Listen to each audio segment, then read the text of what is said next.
ನಮಸ್ತೆ, welcome back to my YouTube channel. ನಾನಿವತ್ತು ಮಾಡ್ತಾಯಿದ್ದೀನಿ ಅಕ್ಕಿ ರೊಟ್ಟಿ, ಮಸಾಲೆ ಅಕ್ಕಿ ರೊಟ್ಟಿ ಮಾಡ್ತಾಯಿದ್ದೀನಿ.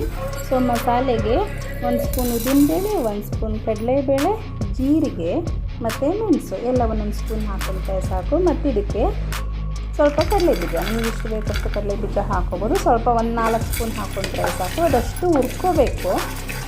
ಇದಿಷ್ಟು ಹುರ್ಕೊಂಡಾದಮೇಲೆ ಲಾಸ್ಟಲ್ಲಿ ಮತ್ತು ಸ್ವಲ್ಪ ಶುಂಠಿ ಮತ್ತು ಸ್ವಲ್ಪ ಬೆಳ್ಳುಳ್ಳಿ ಇದಿಷ್ಟು ಹಾಕಿ ಅದನ್ನು ಸ್ವಲ್ಪ ಬಿಸಿ ಮಾಡ್ಕೋಬೇಕು. ಇದಿಷ್ಟು ಬಿಸಿ ಮಾಡಾದಮೇಲೆ ನಾವು ಇದನ್ನು ಮಿಕ್ಸಿ ಗ್ರೈಂಡರ್ಗೆ ಹಾಕ್ಬಿಟ್ಟು ಪುಡಿ ಮಾಡ್ಕೋಬೇಕು. ತುಂಬ ಪುಡಿ ಮಾಡೋಂಗೇನಿಲ್ಲ, ಸ್ವಲ್ಪ ತರಿ ಇದ್ದರೆ ತುಂಬ ಚೆನ್ನಾಗಿರುತ್ತೆ.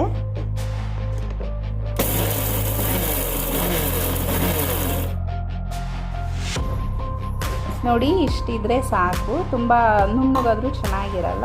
ಸೊ ಈಗ ಮತ್ತೆ ನಾವು ಈರುಳ್ಳಿ ಮತ್ತು ಹಸಿಮೆಣಸಿನ್ಕಾಯಿ ಅದನ್ನು ಸಣ್ಣಗೆ ಹಚ್ಚಿಟ್ಕೋಬೇಕು. ಯಾಕೆಂದರೆ ರೊಟ್ಟಿ ಹಾಕಬೇಕಾದ್ರೆ ಅದು ಸಿಗಬಾರ್ದಲ್ಲ, ಅದಕ್ಕೋಸ್ಕರ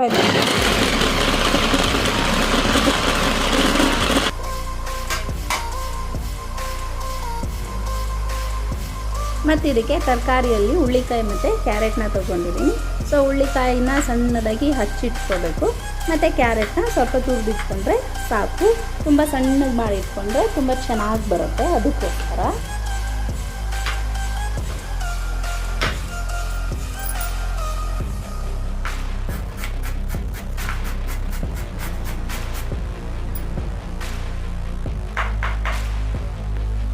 ಈಗ ನಾವು ಅಕ್ಕಿ ಹಿಟ್ಟು ಹಾಕೊಳ್ಳೋಣ. 3 ಬಟ್ಲಷ್ಟು ಅಕ್ಕಿ ಹಿಟ್ಟು ಹಾಕೊಂಡ್ರೆ ಸಾಕು.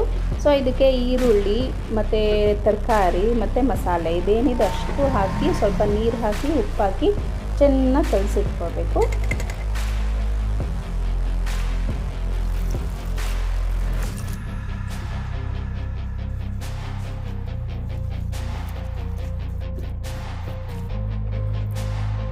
ಸೊ ಎಲ್ಲ ಕಲಸಾದ್ಮೇಲೆ ಅದೇ ಹಿಟ್ಟಿಗೆ ಸ್ವಲ್ಪ ತೆಂಗಿನಕಾಯಿ ತುರಿ ಮತ್ತು ಕೊತ್ತಂಬರಿ ಇದಿಷ್ಟು ಹಾಕಿ ನೆನೆ ಹಾಕಿಟ್ಬಿಡೋಣ. ಇದಾದಮೇಲೆ ನಾವೇನು ಮಾಡಬೇಕು, ರೊಟ್ಟಿ ಬೆಳ್ಕೋಬೇಕು. ಸೊ ರೊಟ್ಟಿ ಬೆಳೆಯೋದಕ್ಕಿಂತ ಮುಂಚೆ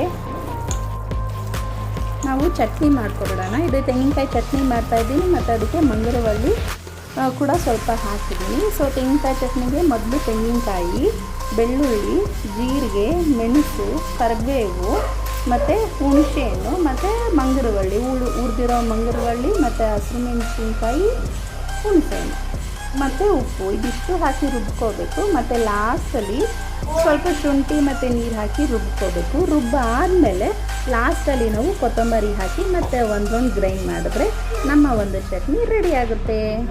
ಇದಾದಮೇಲೆ ನಾವು ಕಲಿಸ್ಕೊಂಡಿರೋ ಅಕ್ಕಿ ರೊಟ್ಟಿ ಏನಿದೆ ಅಲ್ಲ, ಅದನ್ನು ಹಂಚ ಮೇಲೆ ಡೈರೆಕ್ಟಾಗಿ ಬೆಳೆದ್ರೆ ನಮ್ಮ ಅಕ್ಕಿ ರೊಟ್ಟಿ ರೆಡಿ ಆಗುತ್ತೆ. ನೀವು ಒಂದ್ಸರಿ ಟ್ರೈ ಮಾಡಿಬಿಟ್ಟು ಹೇಗಿದೆ ಅಂತ ಕಾಮೆಂಟಲ್ಲಿ ಹೇಳಿ. ಮತ್ತು ಯಾರ್ಯಾರು ಫಸ್ಟ್ ನೋಡ್ತಾ ಇದ್ದೀರಾ ಅವರೆಲ್ಲ ನನ್ನ ಚಾನಲ್ಗೆ ಸಬ್ಸ್ಕ್ರೈಬ್ ಮಾಡಿ ಮತ್ತು ಸಪೋರ್ಟ್ ಕೂಡ ಮಾಡಿ.